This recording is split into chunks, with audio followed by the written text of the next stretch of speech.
going, guys? So I am here with my coach, Anthony Fuhrman, 2 times world's strongest man, 105 kilo, prior service infantryman, co-founder of Strengthlete, and most importantly, a devout shit poster and rage baiter on social media.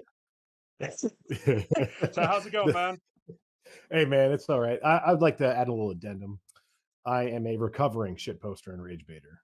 Yeah, okay, that's what they all say. Once a shit poster, always a shit poster. You're right. It is a lifestyle. Yep. And how long have you been living that lifestyle? Dude, I got into it with the meme game in like the mid aught tens or whatever boomers like myself call it. Yeah. It was just memes were funny and you poke fun at people and I don't know, the era I grew up in. It was just I would love to go back onto your profile and look at the like super cringe shit you were posting 10 years ago. I bet that dude. shit I was used crazy. sometimes. Oh, I used to just love getting, especially when I was competing. I used to love getting under other competitors' skin. It was part of the persona, Flama Blanca, right? So Yeah, just being a rage baiter. That's before rage baiting was even a popular term too. Shit. back then, it was just being called. It was called being a heel, like a pro wrestling heel. That's what I was Yeah. doing. Yeah. Cool. So for anybody that's really confused on what's happening right now, uh just opening with that. Basically, we've been talking about doing this podcast for a while, with me doing videos in the gym, training and stuff like that. There are a few just like technical limitations, just having a studio to actually do it in. Obviously, we're not in the same room. My room's way cooler. He's got those 3D printed trophies that he probably just got off Etsy in the background. Dude, I think you can. I'm pretty sure you can get those off some sort of Chinese You website. probably can.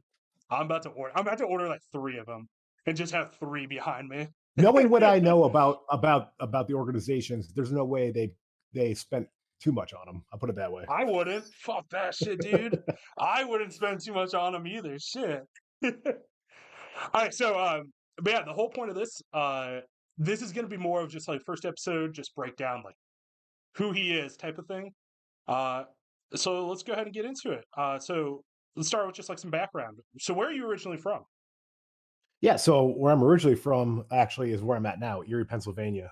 Very small town right at the tip of Pennsylvania on Lake Erie. You could see Canada from across the bay. Or not, I should say the bay, it's a lake. We got a bay too, so that's how I get confused. I'm not a waterman, I don't know. To me, it was like a normal childhood in the '90s. Everyone's parents got divorced, so it wasn't like unique or special or anything. Yeah. No, Like trust me, it kept into the 2000s too. We're good. yeah, like it's one of those things where like everyone's like, "Oh, I had a rough childhood. My parents got divorced." Like, join the club, dude. You want to? Here's a Yeah. cookie.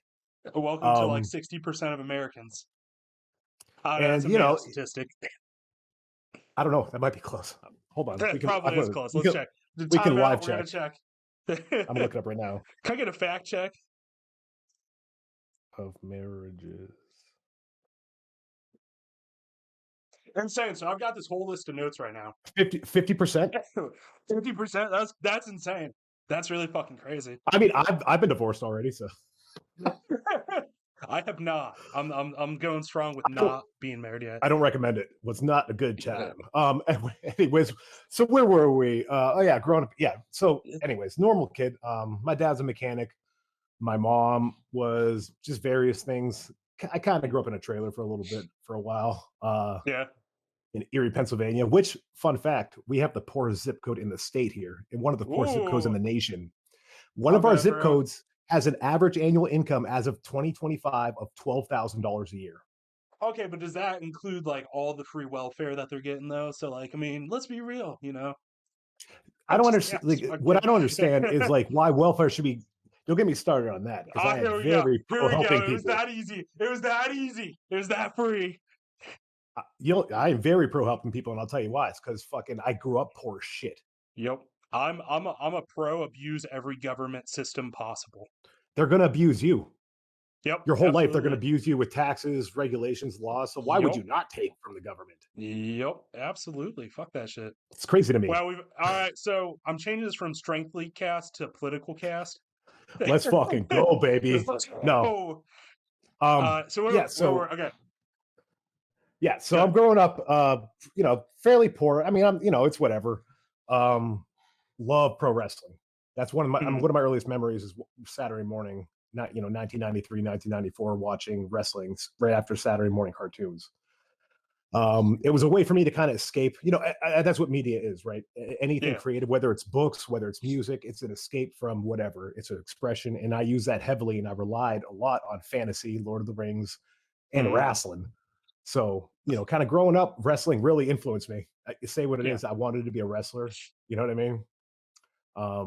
And part of that kind of was close. I tell everyone I got on a Rock's TV show. I got to meet the dude. I have friends with Rick Boogs, who was he tore his quad at WrestleMania a few years ago. Like I'm pretty happy. And I got to be heel, which is always my dream. Yeah.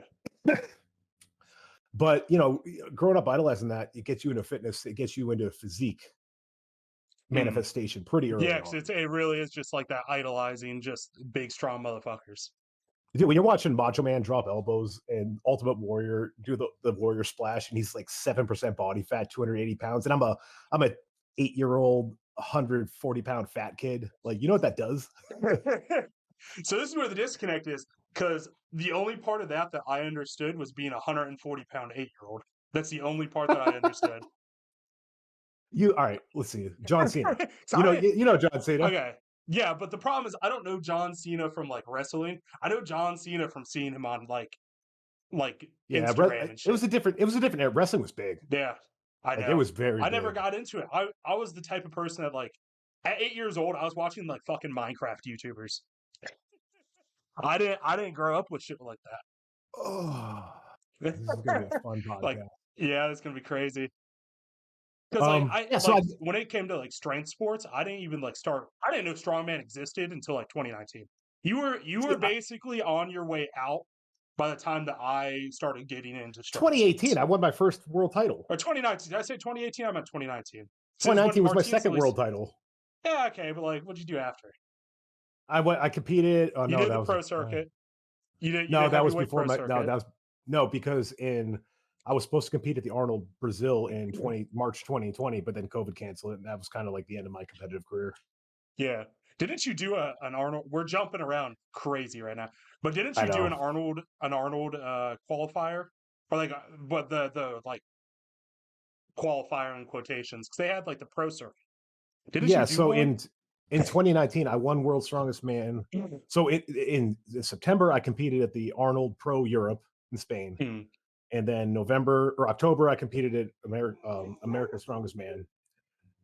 November, I competed at World's Strongest Man. And then a week after World's Strongest Man, I earned my Arnold Brazil invite by competing at the Tampa Bay Classic qualifier. Gotcha. So were you like bouncing back and forth between 105 and the heavyweights? I was unintentionally for the most part. I bumped up to the heavyweights in 2019. Well, I kind of flirted with it a couple years at the Arnold Amateur. But in 2019, I got an invite to the Arnold South Africa, and that to me that was the door, right? Like, that's like now we fucking like I was just humbled by the opportunity and so excited, and I trained my ass off, and that's when I had a partial ACL tear that I suffered at the Arnold Amateur that year, on top of a history of meniscal tears and arthritis prior. Yeah. And I did what every good athlete does: is I pushed through it and I did 1,100-pound yoke. I completed 1,100-pound yoke at the Arnold South Africa after this. That's pretty sick, though. I mean, I did some tough shit, but then my knee really started giving out on me. Then it's like you can only like force your way through it for so long, type of thing. Yep. And then so what I did is the Arnold Europe gave out on me during the competition. And I had actually decided not to. I was going to take a break. I really was. I know. That's what they all say. And then this is just the last time. Last time, I swear. I went to nationals that year. I was coaching the Strongman Core Nationals, and it was some of the 105s. They didn't believe that I was like done with the 105s. Because after the Arnold Europe, I dropped weight because I chilled for a couple weeks. I dropped like 20 pounds like that because it took me a lot to weigh 280. And then they were like, "Oh, you're coming back to 105," and I was like, "No, bro." And then they said it enough. I was like, "You know what? Fuck it, I'm going to." And then I did. Yeah. I was just like, what was your last your last competition after then? My what last was? competition ever was actually America's Strongest Man 2020. I came in second to last. Damn, that's an impressive one. You beat one person. Did you have to pull out or anything? It was 90 days to the day after a bicep detachment repair. Yeah, that'll do it. Yeah, that'll do it for you. And I had been in the hospital for my heart started. My heart quit on me a little bit. I was in the hospital because of all the gear I was on. Yeah, So yeah. so that was like 2.5 months post heart issue, no gear, and a bicep repair. And I competed in America's Strongest That's Man. fucking It did. insane. I couldn't imagine. That's fucking psychotic. I'm gonna take this clip, and anytime you tell me not to do something, I'm just gonna send this Well, clip to you. why do you? But where do you think all Yeah, this yeah. this The after the fact knowledge experience. comes Yeah, from, man? Like yeah, nobody like that's experience most people don't have because they're not that fucking dumb. yeah. They're not gonna just fucking. I call it the brick wall method, where you just slam your head against the wall over and over again until you either die or the wall goes down. Dude, well, Usually, you one die. something's gonna happen. You know what I Yeah, mean? some Like, one of them's gonna break. All right, so so we yeah, just that got was completely out of order there. That's crazy. Just completely fucked out of order. All right, so let's go ahead and take a few steps back from like winning worlds. yeah, So I know a little bit about your experience in the military. So you were an yeah, infantryman in a time period where it really fucking sucked to be an infantryman. Does that sound pretty accurate? yeah, man. Look, here's what I'll always say. I am forever grateful for my experiences. I owe a Mm, lot to the Army. I owe a lot to my experiences in combat. It pulled me out of a situation that was not great where I was from and where I was going, yeah. and gave me the tools to be a better man and really become a functioning human being. Because growing up, again, I don't know if y'all have lived that trailer park life. You ain't much supervision, Yeah. I couldn't and imagine there was. there's always bad people around, and you look. And when you're poor in a trailer park, you learn very quickly that no one's going to take care of you. Well, So growing up, I'd steal shit if I needed it, hmm, and as I got older into high school, I was playing sports. I had that outlet, and I was doing good and doing that. I hated school. That attitude kept creeping, right? Because then in high school you had a little bit of drinking because it's part. yeah, Back then it was very in the early 2000s. It was a big party yeah. culture in school, high school. Hmm. Um, become worse of a person. Army saved my ass. Yeah, My ass has been yeah, saved and several times in my life. I ran into a lot of people because I was in the National Guard, so I basically just pretended to do what you actually did. So I ran I tell you into a what, lot of man. people. Hey, nasty girls were with me in Afghanistan, so they were right next to me. I Not got me, not me. mad respect. I did nothing but stateside shit. That's it. I During like can't the imagine a COVID and worse all the hell riots though. and shit. I can't imagine a worse hell. You're like, hey, I have a job and a family. Oh wait, I'm going to Iraq. Like, holy shit. Like that. Dude, yeah, Fuck that. that fucking I'd rather be a full time sucks. soldier, right? Like, Yeah, at that point, like fuck that shit. That sounds miserable. Like even just like the random like just getting picked up like day because like we'd get a day before notification and then I'm just gone for three months working in a prison all of a sudden. It's like it's crazy just the short notice bullshit they have you do. yeah. Oh, Not that like bad so. I though. respect For National Guard. college. I'm one of the few active duties. Yeah. But anyway, so from there, when did you start getting into strength sports? Because I know you talked about like wrestling and Dude, being that inspired was by that. yeah.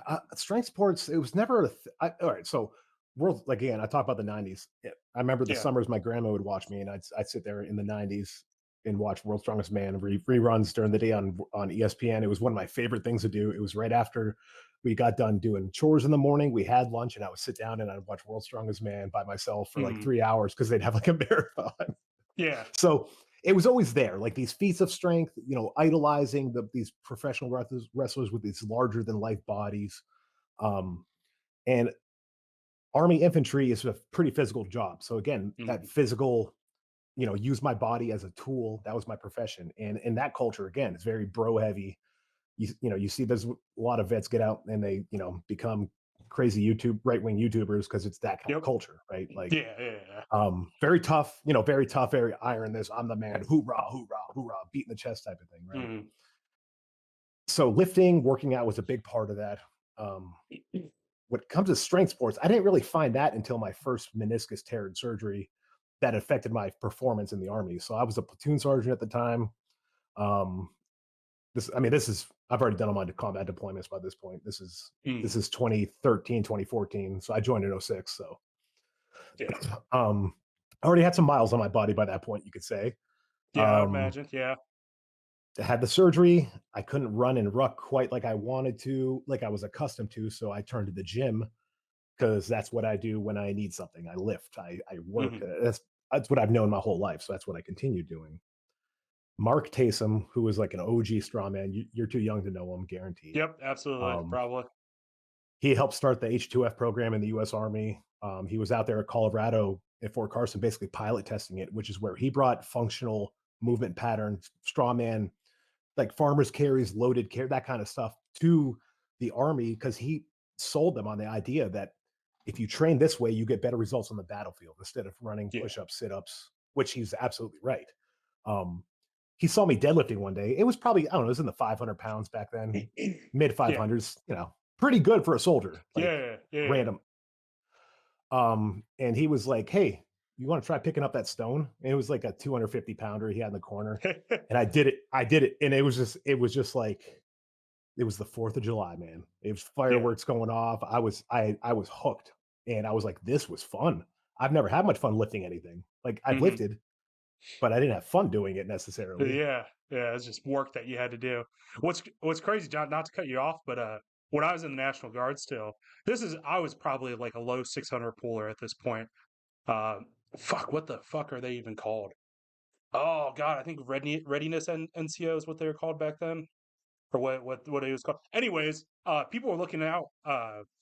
They're passing around info that people like if you wanted to apply for the military's like sports program. So I know there's one guy, there's a captain that I always see posting on Instagram. I can't remember his fucking name, but like he specifically does strongman for the army. I started that program. Did you really?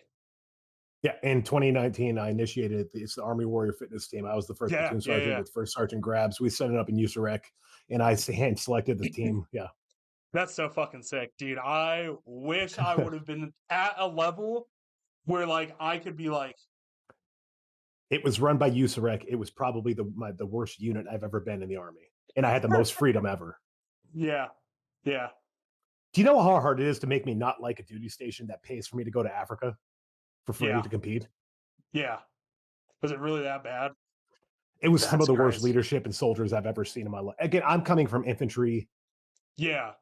I was a recruiter at this point, but it was recruit taught me a lot. Recruiting This taught is me a gonna lot, this and is gave me, gonna this is gonna turn into a bitching about the army podcast. I don't want. Yeah, I don't want it to. I met my wife because of recruiting, so Yeah, can't be mad. Again, every bad thing the army gave me, it gave me a great thing. So in yeah, the yeah, end, it's a net positive in my life. As much as I bitch, I'm a soldier. We're gonna bitch. yeah. Oh yeah, 100%. Gonna be salty as fuck. Gonna complain about everything. Yep. Yeah, I try to tell people because at this point, being an infantryman for so long, it becomes a part of you. So I might bitch and talk shit, but I'll do it. You know Yeah, what I mean? still I'll gonna do it. do it. Still gonna fucking do it. I'm gonna hate it the entire fucking time. I'm gonna make I'm fun gonna of the make fun entire of it. thing. I'm gonna try to get you to see how fucking stupid it is, but Yeah. I'm gonna do Still gonna do it. Still gonna drink the fucking Kool-Aid. it. So Fuck, yeah, how do man, we that's when I really that program. No, and so like talk to me about a little bit about that because you were talking about the transition. How long from I picked up Big Rock one time to actually getting to that Warrior Fitness program? that was 5 years. Okay. What was competition like for that? So like after that first stone lift, when were you like, Yeah. I need to compete in this? This is cool as fuck. A couple months in, I started training it. I started learning. Mark introduced me to farmers, the log, the Mm, axle. Just kind of the sandbag carry, and then Parker Days. It was a competition in Colorado, 2014, June 2014. It was my first comp really. okay. Um, yeah, Ken Nowicki was there, who owns Cerberus Uh-huh. USA. Yep. Yeah, he was. I remember his funny story. I was watching him like a week before I had downloaded 2012 Giants Live leads, and he had competed in that. And Yeah. then I saw he was dropping a 105 to compete at that amateur, and I was so excited to compete against him because, I Mm. mean, again, speaks to my mindset. I was never once intimidated. I was excited. Yeah, yeah, yeah. You're You know what ready I to mean? send Like it my with some my, my animals. mindset Yeah, was that was my mindset. Like, yeah, if I'm doing this, I'm doing it. Like, yeah, You're not looking for a free Dollar Tree trophy. Yeah, no, I don't care about. I never wanted that. Again, hard to explain, but I've never been handed anything, and I don't Yeah, want anything handed. You know. yeah. And then yeah, so I actually took third there. It was my first. I podiumed. It was Mhm. kind of crazy. I was again when you get rewarded with these things, buckle up, Buckaroo, because Yeah, it goes it's quick once you just start feeling good. going. Yeah, yeah. Yeah, and then I actually did the next month. I did a competition in South Dakota.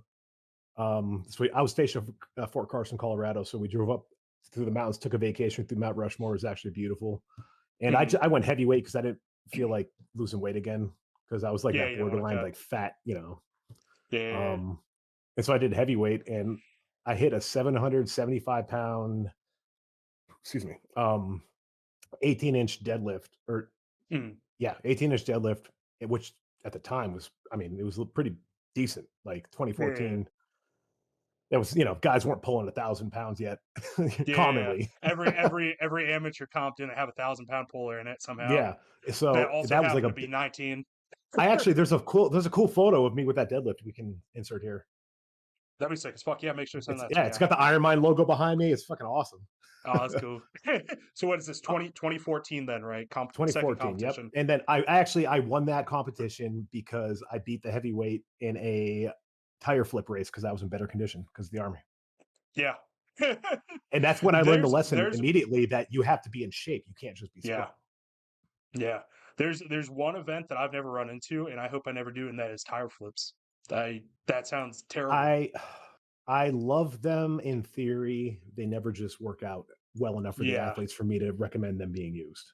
Yeah. And as much as like I'm not like I'm gonna avoid this because I'm gonna get fucked up by it. Man, I am not doing a tire flips. Just seeing one competition come out with like 3 or 4 people with a torn bicep from one event. That's like okay, maybe the risk to reward isn't working. Like Dude, if I'm you're a game. promoter, you have to take the Yeah, athlete safety into account when you're doing events. You have to, man. It's not. yeah, We're past that. We've yeah. we've evolved. Especially with like how easy it is to get like legit equipment. It's like you don't have to use the tire that's been behind your gym for 20 Yeah, years that you it's got for not free. 2002 anymore. Yeah, People produce Strongman equipment left and right now. So yeah. So that second competition.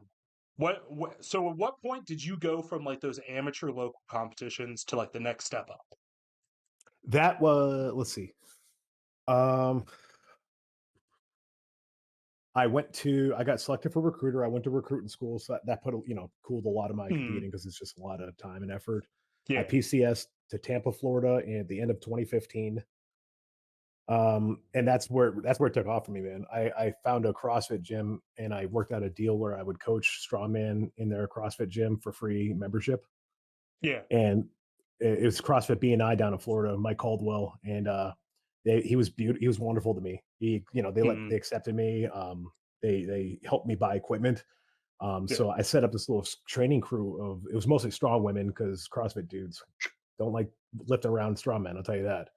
Um, that was big, dude. Every time they'd come over and they'd try to lift, like they'd see me lift and they Yeah, just get all butt hurt and leave. yeah. But the You women know were what's so awesome. crazy? They were I like, give literally me had more, that happen last night. I had that happen last night while doing axle deadlifts. There's only one other person in the gym, and he comes up and he's like, "I want to see if I can do this," and he tries to like over under the axle. I don't think this man's ever seen an axle bar in his life. Like, that's not a good idea, but I'm gonna let you do it, dude. I swear to God, like the CrossFit gyms, like if they're the closest CrossFit gym, like legit gym, is like 20 minutes from me. I live in like a little bumfuck town type situation. Uh, I fucking love CrossFit gyms for training. They're I think awesome. they're fucking sick. I love them. Like if there's anywhere that I can train, it would be like a legit proper CrossFit gym. Problem is, it's like fitness Tinder. That's what you always run to Yeah, in CrossFit yeah, gyms. yeah. Actually, Anybody that, yeah, I don't think that's a disputable fact. no. All right, so So you yeah, said this so in and Florida? yep, in Florida in 2016. That's when I competed. I won North Carolina Strongest Man as a under 265.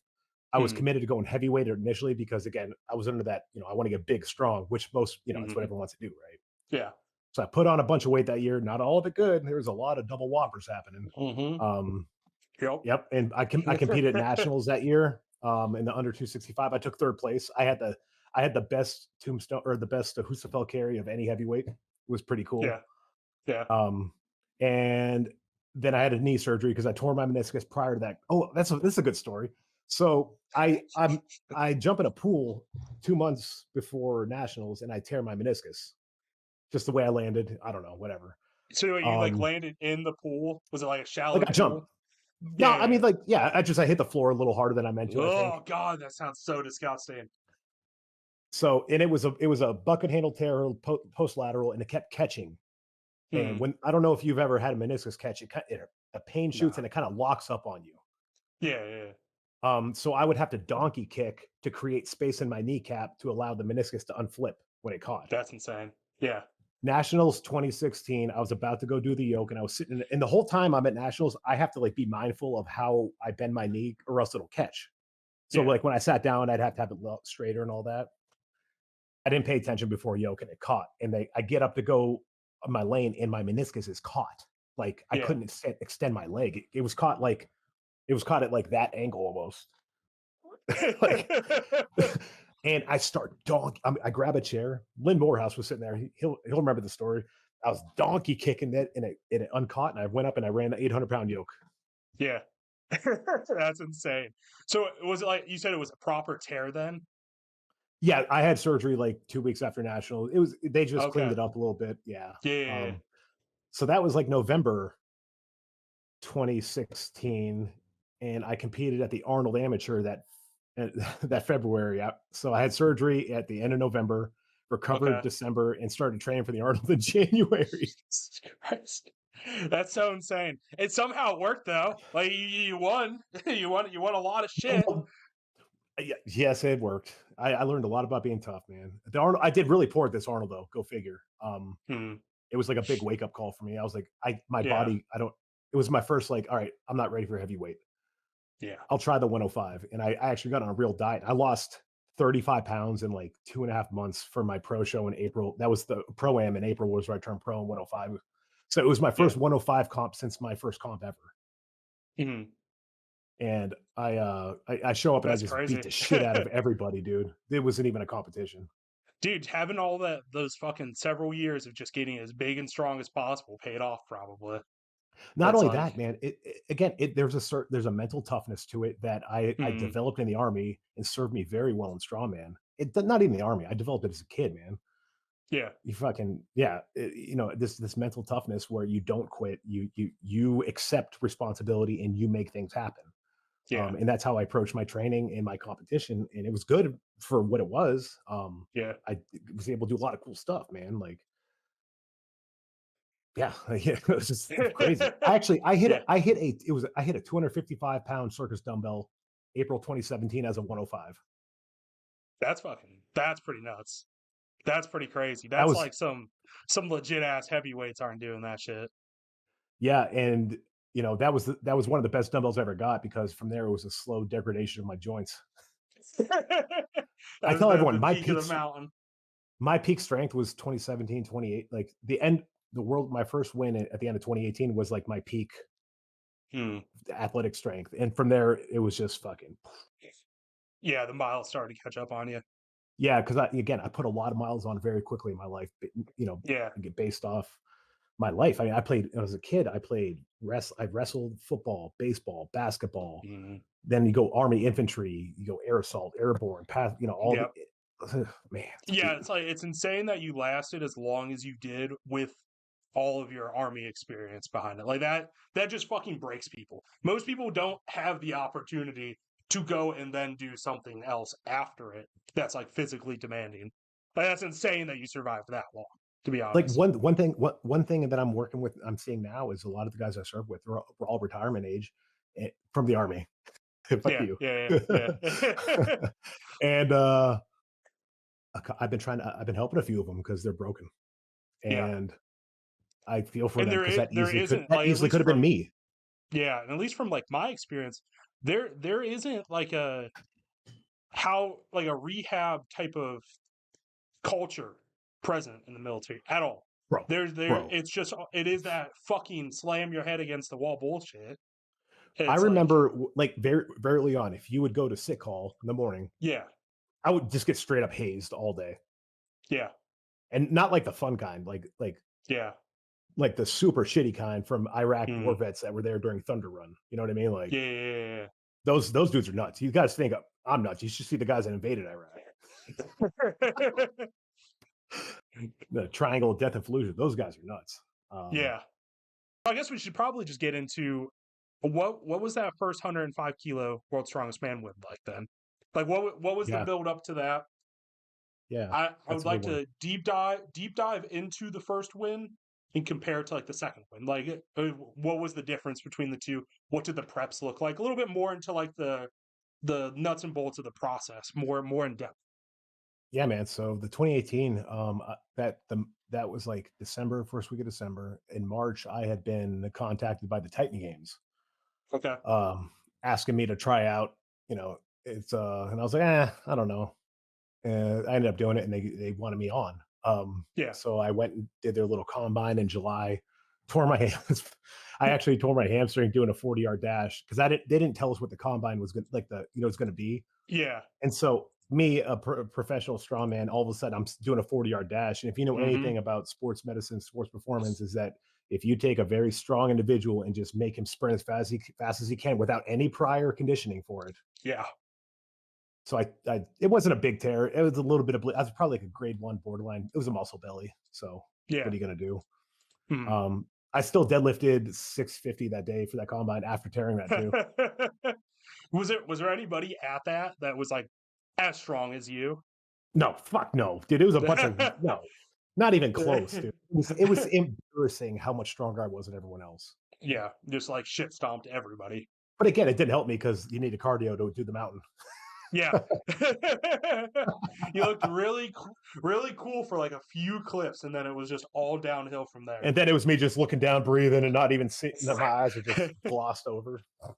Um, but so I tell you what though, once I found out I was on that show, I started doing more mountain dog training, mountain Mhm. dog style, which is just some of my favorite methodology. I mean, I talk about some of my favorite methodology, man. The way just the way it was structured kind of it clicked with me. Mhm. Not only that, it was the first I was breaking a little bit without breaking. Up until that point, I was just going. I was Mhm. competing all the time, lifting heavy, doing stupid shit. One time in the CrossFit gym, I did the CrossFit workout Grace. You know what that is?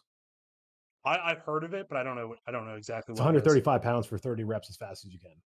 Okay. I did it with 300 pounds.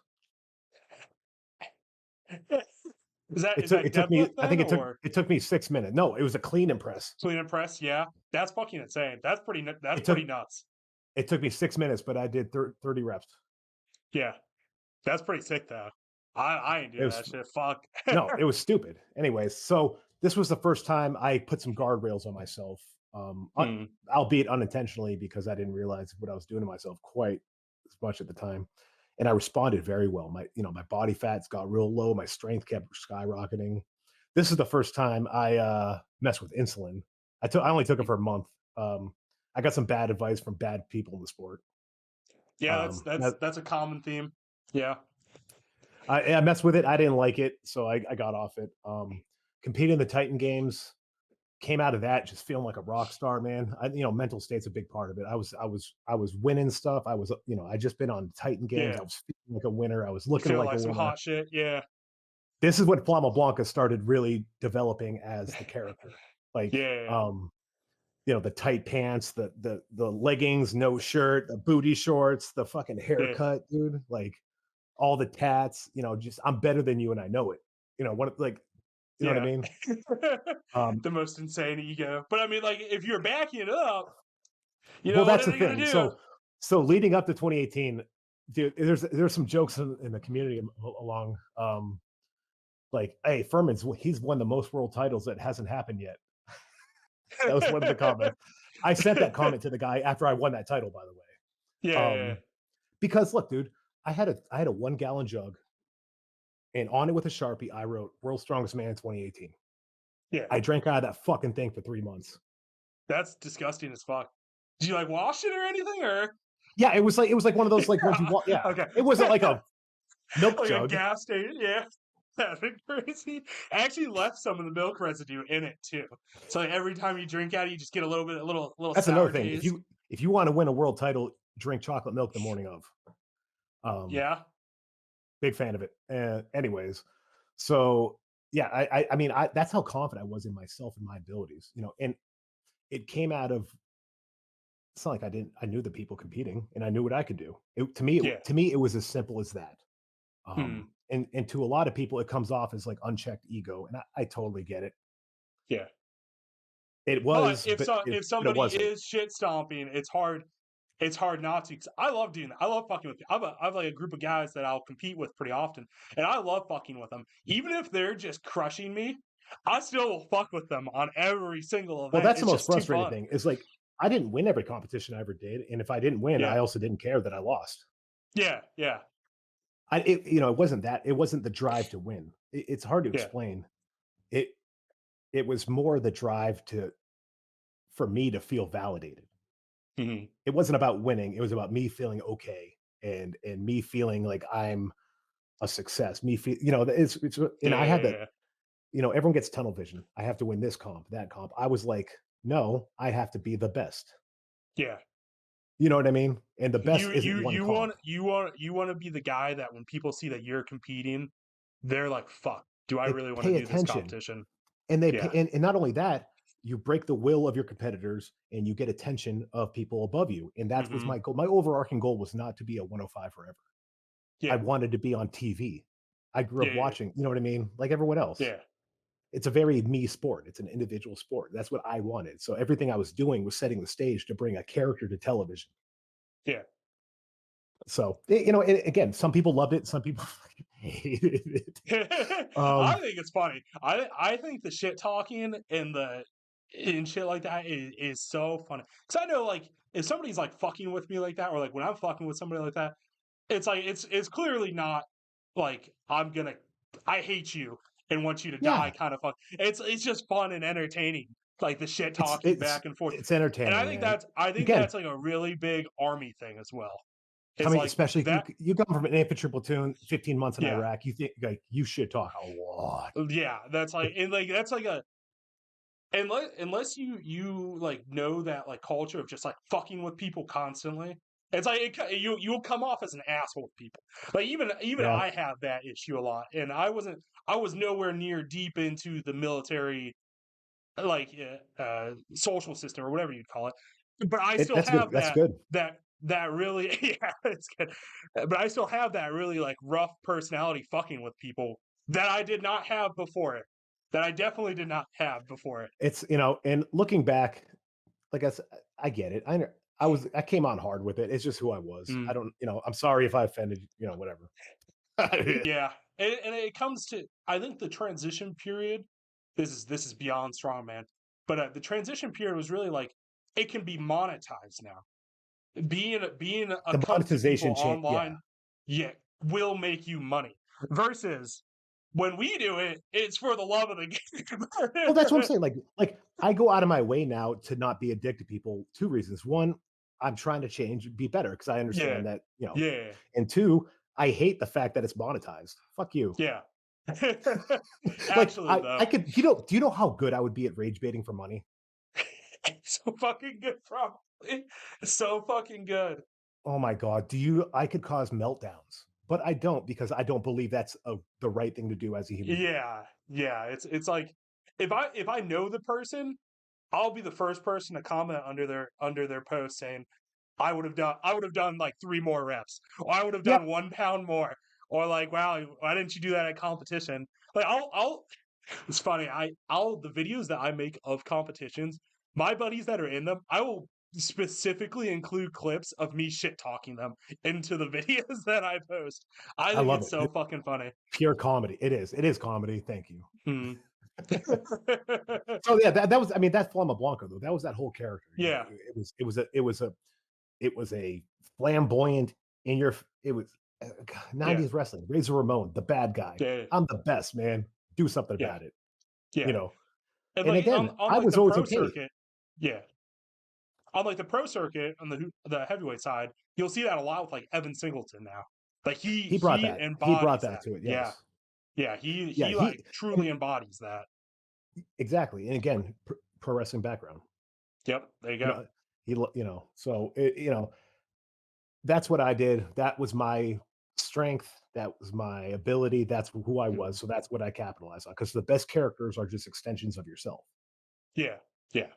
It's like And, you and like can't I said, just pretend to I be was very something that's like confident. completely different. Yeah. And I look at it like this. At that point, when I was becoming Flama Blanca, I was 30.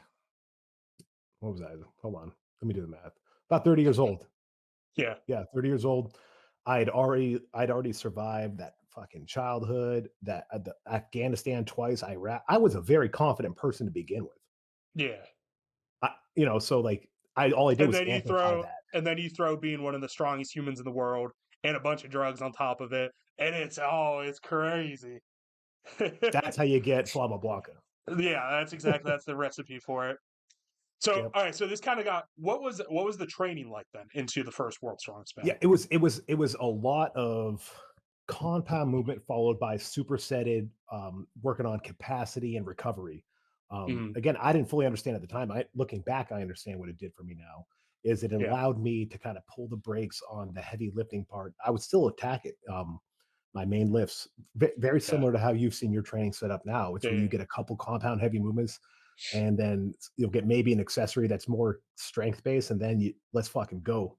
yeah, Then it's go time. yeah, yeah. It's like you still have the volume and the intensity high, but the load gets dropped down significantly, so that overall And fatigue is a lot lower. Yeah. yep, and I loved it, and it did great wonders for me. Mhm. And I implemented bodybuilding days. You've seen again a lot of times the recovery Yeah, day. yeah, It's not even a recovery day; it's just bodybuilding yeah, yeah. because that's how much I believe in it, though. Because again, you're not trying to win the Olympia, so I don't expect you to train at Arnold intensity. Mhm. You Yeah. know what I mean?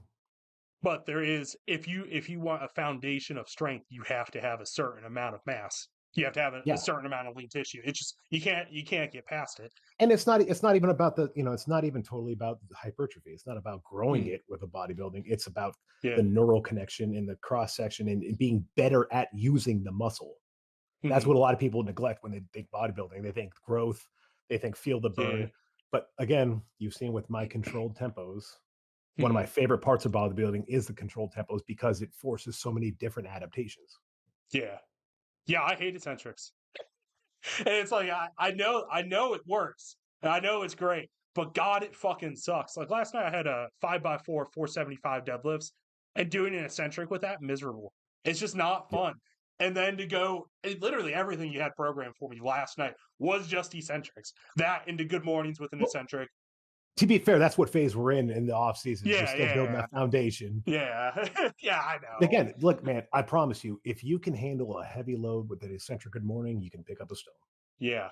And it's like as much as I understand the process, the monkey brain just wants to pick up the heavyweight. And I think Right. I don't care who you are. If you train even remotely hard, you just you might know what's good for you, but you want to pick up the heavyweight. And it's honestly just a constant battle fighting that like monkey brain like, "Oh, I could go heavier on this." Yeah, man. Again, and this is something that I think affects most of us, and it's a Yeah. normal thing. Yeah. Oh yeah, for sure. But so that first competition, because you're talking about so the heavy compounds and then the accessories afterwards, and Yeah, you're and then doing a as you lot get more like closer to the yeah. what were you gonna say? Oh, I was gonna say it was almost looking like conditioning work basically as your accessory work, doing those huge ass sets. So let's say we're 12 weeks out. What's like 12 weeks out looking for you? So let's do 12 weeks out. Let's do 6 weeks out, and let's do So that for final me, week of the peak. 12 weeks out, so there's early December, so it'd be November, I know that's a super December. specific question. You can be Yeah, no, very no, broad no. with it. No, that's fine. I actually didn't do 12 weeks of training for World's Strongest Man because that's when we filmed Titan Games was like early Okay. September. Okay. So I didn't start training for Worlds until October. So I had 8-week prep. Okay. So what was that looking like then? I did again. So what I did for that prep was I took the events and I broke them down by their components. Um, Mm, and for the first 3 weeks I trained the individual components sequentially. So Mhm. like, what was it? There was like a yoke sandbag. So I would do sandbag, sandbag, sandbag, and then yoke, yoke, yoke, and then I go. You know what I mean? Yeah. Train the individual patterns, and then my accessories would be again bodybuilding style. I basically replaced the heavy movements with the heavy events Mhm. Yeah. because again I had a short window and I really wanted to make sure that I was dialed in. And Yeah. this So was that I yeah. was going So to say that point, sandbag it's throws were really new it's that just year getting too. what were. Sandbag throws was new that year. Oh, okay. Had you done a whole lot of bag toss before that? I had never done it in competition until World Strongest Man Yeah. 2018. I won the event, by the way. Oh yeah. Fuck yeah. So it's like there is a huge as somebody that's bought two full throwing sets of sandbags for a competition to have that as an event, it is an insane investment. Like that's probably the most I've ever spent on like one event's worth of kit was sandbag Yeah, toss. I refuse to spend the money. And I traveled one time to North Carolina at Spider Strength and threw bags there once. Yeah, Um, and then I competed and won that event. So I that's don't so know. fucking crazy. It's just having that like base level. It's the As long base as man. you're My like well hip conditioned drive. and strong, yeah, there you go. If you're conditioned, strong, and know how to be explosive, which I did. I mean, I was a linebacker. I was explosive. Yeah. So I had that built in my whole life. You know, in the army, just again sprinting, running. All my whole life Mhm. is just moving fast. So to me, sandbag throws came a lot more naturally than other guys.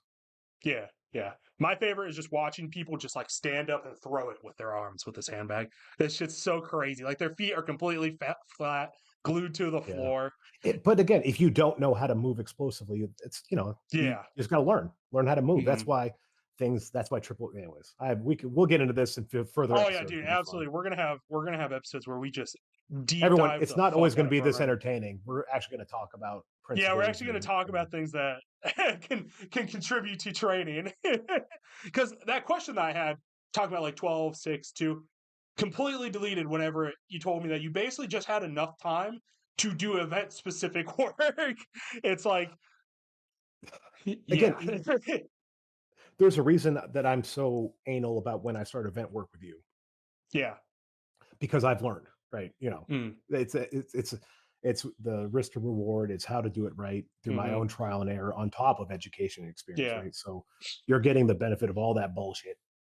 yeah. Because I'll have people that will like text me about a competition that's like 6 months away, asking something like, "When are we going to start doing block press?" 4.5 months from now, bro. But again, it's Occam's razor. Most people think in Mhm. that way. The simplest answer is their answer. All right, how do I get Is better at to block press? do block press. No, the way that you get better at block press is get strong as fuck in your overhead press and be Well, mobile. but that's where you come in as a coach with experiences. You come in Yeah, like, yeah, yeah, I understand what you're saying, and we yeah, will press the 100%. block, but we have to set up the foundation for that press. Yeah, Otherwise, it won't last. It'll collapse mhm, on you, and you're not going to perform the way you want to. yeah. And that's kind of what I stress with everybody that I coach. Like, we need this foundation so fucking broad. So when we go to actually peak for these events, you will be strong and capable, no And matter what they are. because most people, all right, and no one likes admitting this. Most people don't have the ability that I had to just fucking do it. Yeah, yeah, I mean, again, athletic population. I was a top performing athlete, like by mhm, metrics, like 55-inch box jump. Like, you know what I mean? Like I was a yeah. top, like you put my metrics against anybody And out then there. and then you put that into a niche sport that is relatively small as fuck. So Mhm. how many of those people in that super small niche sport are also elite level athletes, you know? Yeah. And so, like, again, there are people like me. Don't get me wrong. Like Mitch Hooper Oh was one yeah. of them. He Yeah. came in the sport and took to it, right? Like Yep. they exist, but they're anomalies. And like the problem with anomalies is everyone thinks that's how you fucking do it. Mhm. Yeah. But that's not because I'm an anomaly. And Yeah. like most people that are anomalies don't understand that they're the anomaly. Yeah. No one wants to say like I'm naturally inclined better. It's not my work ethic. It's my natural. It can be Yeah. both. Why not both? Mhm. like Yeah.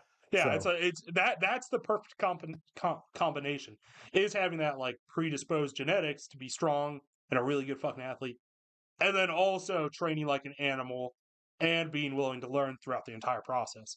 See, like I'll see right. people that are like on both sides of that spectrum constantly. People that are just zero technique wise. They don't give a fuck about what they're doing in training. They just go work hard, but they're so fucking big and so fucking strong. And it's like, I'll see people like that. I was like, man, I wish you had a really good coach with you right now because you would be a Yeah. fucking animal and it would be so sick. And like I am those not people, one of those people. I'll put that there. I'm not one of they'll have those. some success. Yeah. Those people have some success, but they're going to be limited by the tax they got to pay because no one Yeah. taught them how to invest it wisely. Yeah. Actually, By the way, dude, that's my new thing, strength tax. Just get ready for that. the strength tax. I love it as a phrase. I think it makes sense. Well, check Yeah, it out. it Listen, does. what's everyone do? What's Pay that? taxes. Everyone Yep. pays taxes Yeah. throughout the history of mankind, right? Mm-hmm.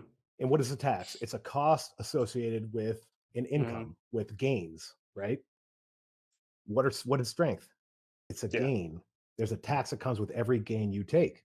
And that's how I'm Mm-hmm. describing this to people. And it's kind of like an overarching theme with just it's a perspective thing on how I look at this.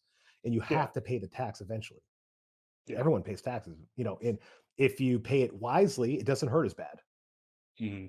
If you're not good with your taxes, it comes due at once and you're fucked. Yeah. And that's the injury cycle with strongman or or athletes in general, honestly. Mm. So strength tax. Yeah, it's crazy. Like that's absolutely caught up to me.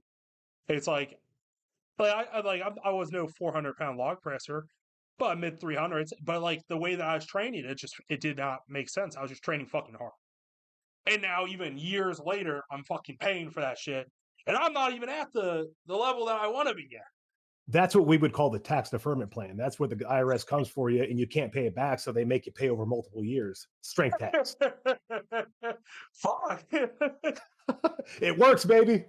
It does. It does fucking work. So And compounding interest. Strength tax. yeah, yeah, there's a lot of compounding interest, especially on this fucking left side over here. There's a lot going on that side. We're just chipping away, though. You got to chip away at the debt. That's all you got to do. Yep, we're trying shit, man. So, all right, so we've talked a little bit about World Strongman because we got like Let's 10 more call. I mean, minutes. I was gonna say. So we're up to the competition. I think Yeah, I could spend. I could I could talk about the competition. It'd be pretty fun. yeah. I think the next episode that we'll like deep dive into that competition. That's just like a pretty much general view of how the podcast is going to look like, and just a little bit of info on yourself. Because I yap during The, my videos all the time. yeah. If Well, not anybody only watches that. my channel, they already know who I am. Every training video that I post is a podcast of me talking about myself. Well, not only that though. It's just I feel like I need a reintroduction because I'm very different than people knew me as Flava Blanca. Yeah, Um, and I mean, you've been pretty out of the sport for a while.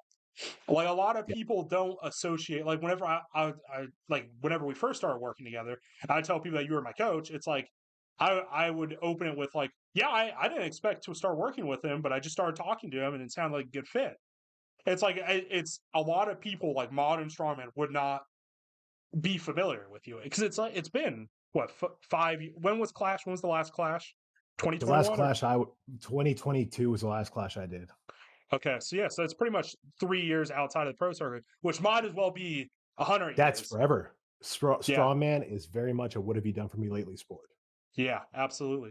So yeah, just trying to get familiar with like you as a person was kind of like the biggest goal with it. We didn't get Yeah, into Strengthly at all, I know. Dude, even a little bit. did I not tell you I had a hell of a story Oh, to dude, get yeah, to where I am today? we've got a lot to get through.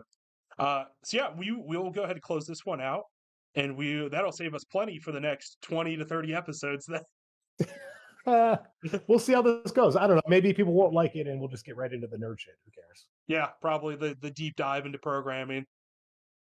Yeah, Always do a mix of both. Honestly, we could just that's set a hard limit for ourselves, right? Or yeah, actually, what I can do is I'll come up with an outline for the 2018 World's Strongest Man, and I'll deconstruct it with my current perspective. that would be sick as fuck. That would make a very good episode. Talk about what you did versus if you were coaching yourself back then. What would be the smarter things to do? Yeah, I like that. You're gonna have to do some homework though. You're gonna have to at minimum look at the score sheets. Yeah, I guess I'll do some bullshit. Now I'll look back at those two competitions because I'm not super familiar with them.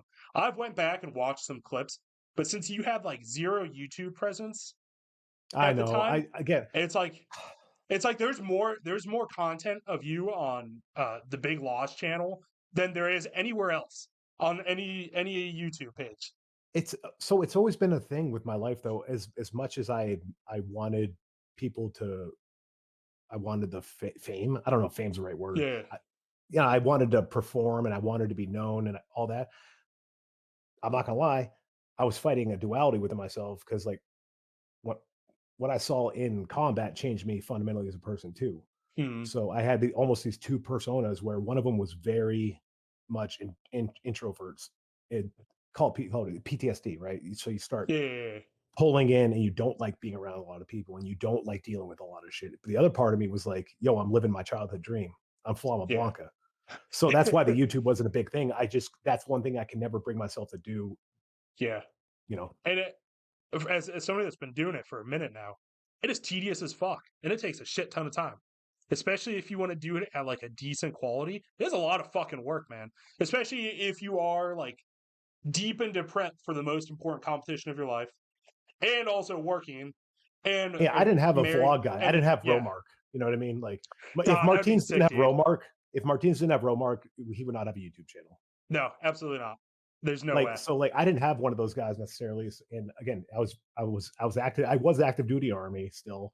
Uh, I was competing. I was traveling. I was sponsored by bodybuilding.com. I was uh, traveling to train with my friends across the country. So like it would have been great content, man. I actually do. It would have been awesome. yeah, it would have been sick as fuck, man. It's like I'll get like snippets of like pro guys right now, like training just through like Instagram. Like, dog, I would love to hear more from this person. One of my favorites actually is Luke Richardson.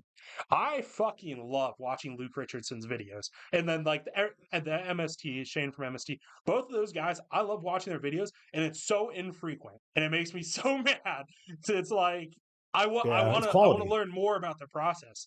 And it's like there's a small demographic of people that want to learn about like the process and hear what they're thinking, and but there's a much larger demographic that just wants to watch them do like eating and lifting challenges, Right, right. which is And the again, problem. yeah, that's not me. If you're here for that, I don't think it's going to Yeah. happen. Who knows? I might. Who knows? Maybe I'll become a big enough whore. Maybe this channel will start making enough where I have to become a whore for attention again. Who Yeah, knows? yep. Hey, this tank top comes off at 1K subs, that's all I'm saying, bro. Dude, I will get if we get like if we hit 10K subs, I will get a six pack again. Okay, yeah, whatever, bro. Me when I lie on the podcast. That would be I great. didn't What are you weighing right now? What are you weighing right now? actually. I've been dropping a lot, man. I'm actually in the You 230s for look the first better. time. You look pretty good. So post surgery, post retirement, I had my total knee replacement, and then that's a rough rehab. You're not as active as you are. I was Yeah. super depressed because I just got out of the army. Rebecca had committed suicide. I Hmm. gave up class. I stepped out of so it was a lot of depression. So I put a lot of weight on, Yeah. and then I chopped my toe off and went to college at the same time. More Yeah. weight. I was out, dude. Like this time last year, I was like 275, and I was, God, you fat piece of shit. yep. Some people are naturally lean. I'm not. I have to Yeah. work. You know what I mean? Yeah. And yeah, just since I took that job as I'm a high school athletic trainer now, and Hmm. that in and of itself giving me my steps, baby. And then on top of Yeah. that, I've been hitting a good schedule where I'm training up to 5 days a week now in Hmm. conjunction with that. So I gave over control of my food to my wife because for so long I was just eating like shit as a strongman. Yeah. Um, and not shit as in I like wish I burgers had and stuff somebody cooking for necessarily. me. Yeah. Yeah, dude, it's That's like nice. the I'm not worst gonna lie. part. Like I was up till 6 a.m. last night meal prepping. It's like I need to have this food ready. There's nothing that stresses me out I did a more. lot of rotisseries when I was didn't Yeah, have or someone just cooking for me. I went through that phase, especially whenever we first started working together. And I was like trying to fix my nutrition. And now I'm at the point where I'm just eating the same three meals, like three rotating meals every single day nonstop. And it's making up like Well, 80% that's of what my calories. there was a period when I was getting heavy in a good way. I was going through about 20 pounds of beef and 10 pounds of chicken a week. Yeah, it's insane. Dude, the Yeah. amount of fucking beef that I eat, 'cause I can't, like, as much as it sounds like a bitch, like, I'll eat, like dark chicken, but, like, God, regular, like, just chicken breast makes me want to throw up and die. Like, I like get it. as much as a pussy as I sound like I'm going to go for any other protein source besides chicken. It just Besides makes the me best. Got it. miserable. Yeah, besides the best, it makes me fucking miserable, and that's where Have you if tried that's sriracha? I I don't think so. No. See, but also Try flavoring your chicken, and then you might like it. okay, I do flavor my chicken first off. What do you Okay, flavor it? I'll use chili powder, garlic salt, red pepper flakes, and then a lot of the time I'll use like a taco seasoning blend with it too. That's kind of Mhm. like my primary grab. I use a shit ton of red pepper flakes. Everything I cook, I use a shit ton of. I like spicier food So, all right, my question, I guess, would be if you hate chicken and you use that seasoning, why do you keep using that seasoning on that chicken and try something different? because if I use that seasoning, I can eat it. If I use any other seasoning, I can't eat it. But okay, so what? How much worse would you say something like? Because I like chicken drumsticks just in the air fryer. I'll just prep them into 5 into a bag. It ends up being something like 800 calories in a solid. It's going to be like higher fat, obviously, but I'll just cook it in an air fryer and I can eat it perfectly fine. Okay. And Yeah, I that mean, so again, dude, most days that'll be the my chicken only source. answer that matters is whatever you can do. Yeah, and that's kind of what I tell people. Is like obviously the macros and the nutrition will look perfect if I give you this like perfect outline, everything you should eat, but you're not going to actually eat it, so it doesn't fucking matter. It Has doesn't to be matter what could be. sustainable. Has to Yeah, be and something you know. that's Yeah, I kind of the agree. I point where agree. I'm at. It's like I'm at the point where like I can force feed beef. It's like I can eat 93.7 beef with potatoes, pasta, rice, Yeah, and but then I'm going to put here's another peppers, thing onions. that you have to deal with. I didn't have to deal with. I was getting beef for $1.50 a pound, baby. Oh my god! Yeah, I'm paying like $6 a pound for that 93.7, and it hurts. It hurts the soul. It really does. Dude, It's like I don't usually drink like protein shakes either, so I'm getting unless it's like been a shitty day, and then I'll supplement with protein shakes. I'm getting like 320 grams of protein in through beef, a little bit of chicken maybe, and yogurt. that's plenty. Yeah, That's yeah, especially being yeah, all through food. And I tell yeah, everyone, man, if you can, don't take protein shakes. yeah, You don't need them. If you don't need yeah, them. But yeah. that's whole again, that's a lifestyle thing, totally different. Yeah, whole episode on nutrition down the road probably. We Yeah. we we said we were going to end this 10 minutes ago. That's crazy how easy it is to start just ranting about shit. Dude, I'm digging But this. This is gonna be good. This is gonna be a so fun. Yeah. yeah, I'm looking forward to it. Man, it's fun. So just real quick though. So what do you say you're weighing right now then? Last time I weighed 239. God damn, that's pretty good. What do you think you were when I came up to do some log? I 'Cause was it's I was been probably about 270 or so. yeah, you were looking fat, which I No. can say 'cause I'm 320 pounds. So I'm a fat No, I mean, motherfucker right now. is what it is, man. Like Yeah. it's what Yeah, it is. I could because like for me, it's like being at 320. I have to count everything I'm eating to not get heavy. It is so incredibly easy for me. If I wanted to get to 360, I would get to 360 again because that's what I was. I went from 365 down to Yep. 315, and then over the last what has it been like 6 or 7 months since I've stopped like I stopped the deficit. I've maybe Yeah. gone up 5 pounds, which is kind of what I want to be at because I Yeah. want. It's like if I'm doing all this training, it's kind of expected I'm going to gain a little bit of weight, and then just with calories being higher, like inflammation is going to be higher probably. Man, So 5 pounds is a good shit in you know what I mean? Like at 5 pounds, it's good. Like it's not like you're yeah, gaining a lot of and fat. And like it's your like strength I'm has not been shooting miserable up. as well. Yeah, Yeah. I'm getting strong as fuck. I feel really good, and I'm not, and I haven't noticed a whole lot of like fat getting added because I'll notice it in my face like immediately. Like Yeah. that's like the biggest area. But yeah, I so get it it's too, like man. It'll come in the face and then my yeah. waist pops up pretty quick. Thank God for the beer. Fuck, dude. I'm thinking about going back to no beard. You lost enough weight to be able to shave the beard. There's no way. I don't it's like but the last time I didn't have a beard, I was still in the National Guard and I was like 260 pounds. And at that point, I looked like a fat piece of shit even then. At 260. It was bad. Like if dude, I couldn't even imagine what my jawline's looking like. We It's should looking like that's what we a should do. jaw circle. If we when we get to 10K subs, we do the beard shave. Oh no, I'm deleting the channel at 9,999. There's no fucking way, dude. No, you say that as somebody that's 100 pounds lighter than me. Okay, like the beard shaves for you is like, oh, now I'm just a handsome gentleman now. Whereas like when I do it, I look like I'm not allowed like within 300 feet of a fucking school. Like, You would look like Jelly Roll. yeah, actually though, fuck man, I can't be doing that. I can't be No, making I bet promises like that. you would look like a very handsome James Buchanan. I don't know who that is. The president James Buchanan from the 1800s. Hey, bro, I wasn't around back then. Oh my God. Look, everyone watching, you're also going to get a little bit of a generational divide in this podcast. Some people Yeah. grew up reading books and some people grew up reading YouTube. I had audiobooks growing up, you know. I had a Kindle. I did not actually have a Kindle. We were too poor for that one. Oh, you had like the off-brand. Yeah, off-brand Kindle. That's crazy. The one that you see at like a flea market Yeah. or some shit. All right, I do have to get out of here though. Somebody decided Yep, to me get too. engaged in my family, and I have to go to it now. Yeah, Yeah, you have a I got a client call, client don't call. you? Yep. Yep. All right, man. It's been fun. We will definitely be doing this again. That was a good time, man. Yes, sir. Yeah. I will see you then, man.